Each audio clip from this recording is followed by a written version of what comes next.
పౌరులకు తెలియజేయడానికి ఏర్పాటు చేసిన ఈ సమావేశంలో మొట్టమొదటిగా కీర్తిశేషులు డాక్టర్ రాజశేఖర రెడ్డి గారి ఆశీస్సులు ఈ పార్టీ పైన మా అందరిపైన ఉండాలని నేను వారిని కోరుకుంటూ, ఆంధ్రప్రదేశ్ చరిత్రలో అటు ఉమ్మడి రాష్ట్రంలో కానీ, రాష్ట్ర విభజన జరిగిన తర్వాత ఆంధ్రప్రదేశ్లో కానీ ఎన్నడూ కూడా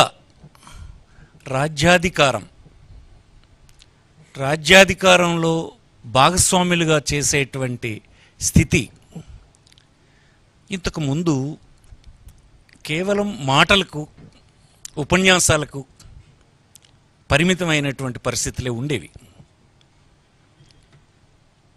19లో వైఎస్ఆర్ కాంగ్రెస్ పార్టీ అధికారంలోకి వచ్చిన తర్వాత శ్రీ జగన్మోహన్ రెడ్డి గారు నాయకత్వంలో అధికారాన్ని మొదటిసారి ఈ రాష్ట్రంలో బడుగు, బలహీన, అల్పసంఖ్యాకులు, స్త్రీలు ఇట్లాంటి వర్గాలకు అధికారంలో పెద్ద ఎత్తున చోటు లభించింది. అది ప్రత్యక్షంగా దేశ ప్రజలందరూ చూశారు ఈ రాష్ట్రంలో అధికార పంపిణీ.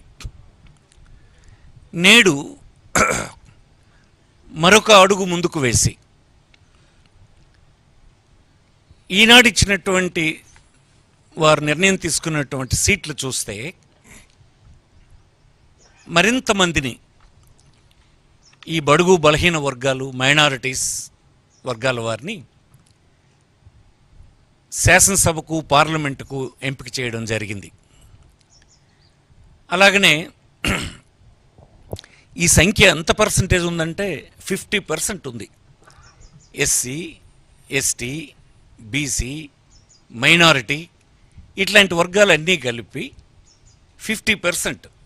అంటే మన రాష్ట్రంలో 175 శాసనసభ నియోజకవర్గాలు కలిగి ఉన్నాం, 25 పార్లమెంటు నియోజకవర్గాలు కలిగి ఉన్నాం.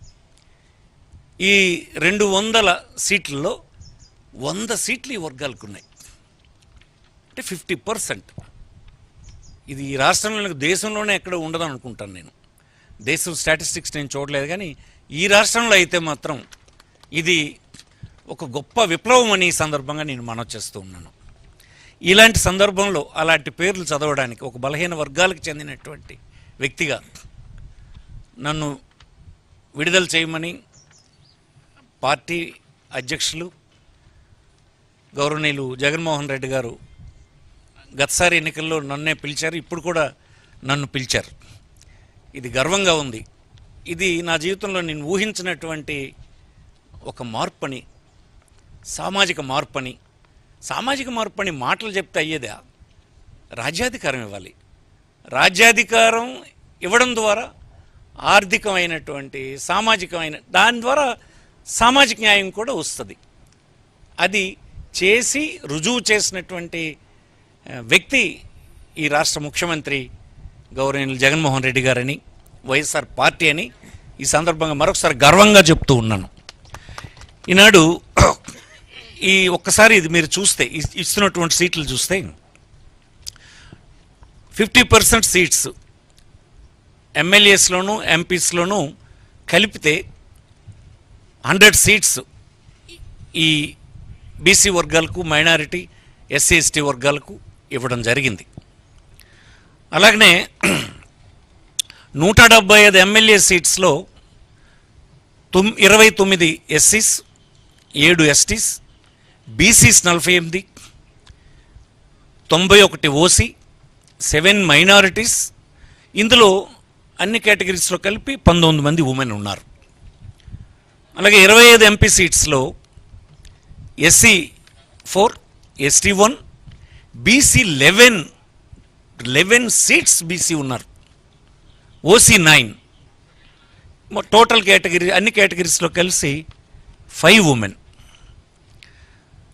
200 ఎమ్మెల్యే, ఎంపీ సీట్స్లో డిస్ట్రిబ్యూషన్ ఒకసారి చూసుకుంటే ఎలా ఉందంటే SC 33, ST 8, BC 59, OC 100, 7 minorities, అన్ని కేటగిరీస్లో 24 ఉమెన్ క్యాండిడేట్స్ ఈసారి ముఖ్యమంత్రి గారు ఎంపిక చేశారు. ఇది సిగ్నిఫికెంట్ ఇంక్రీజ్. ఇది నేను ఇప్పుడే చెప్పాను, దానికి మాటలు లేవు. ఎప్పుడు అసలు రాష్ట్రంలో ఎప్పుడు ఎన్నడూ స్వాతంత్రం వచ్చిన తర్వాత లేదు. ఫస్ట్ టైం ఇది. ఇంకే రాజకీయ పార్టీ ఈ రాష్ట్రంలో